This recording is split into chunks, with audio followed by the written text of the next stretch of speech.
You're probably watching this video because you are disappointed with your husband, maybe really frustrated with your husband.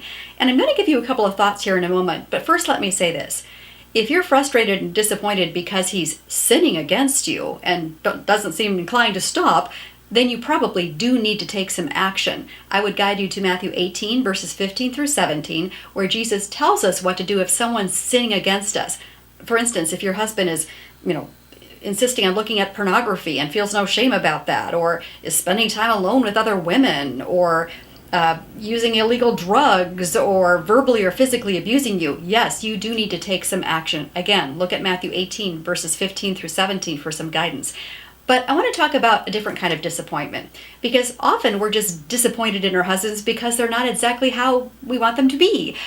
For instance, maybe your husband doesn't recognize all the effort you put into something, or he doesn't tell you you're beautiful enough, or he isn't romantic enough, or he doesn't like to talk with you about his feelings enough, or I could go on and on and on, right? He likes to spend too much time playing golf and not quite as much time with you as you'd like him to, or whatever the thing is, and we get disappointed, we get frustrated. Well, here are two thoughts that are, I think, kind of powerful.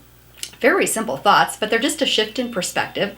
Number one, maybe you should let him off the hook, because guess what?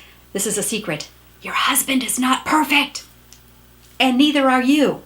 But subconsciously, we expect our husbands to be perfect. We expect them to meet all of our needs in a perfect way, to be exactly as romantic as we want them to be, and they should, tell me I'm beautiful all the time, and they should appreciate every little thing that I do, and we expect them to be perfect. But guess what? No one is perfect. Maybe you need to let him off the hook here. You did not marry Jesus.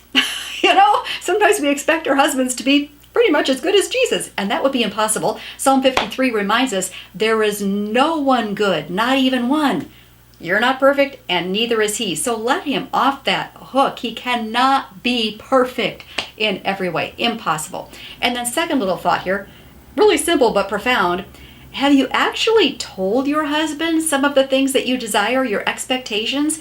Often we hold these expectations that we have of our husband, but we never really clearly tell him what we desire, and he's not a mind reader. Trust me, he is not a mind reader. So if there are some specific things that would mean a lot to you, what if you were to just bless your husband by letting him know what those things are? Maybe, just maybe, he will then do some of those things for you, become a little more romantic, or hang out with you a little bit more instead of playing golf, or whatever the thing is. But how would he know if you don't tell him? Two little thoughts that could be a bit of a remedy for the disappointed wife.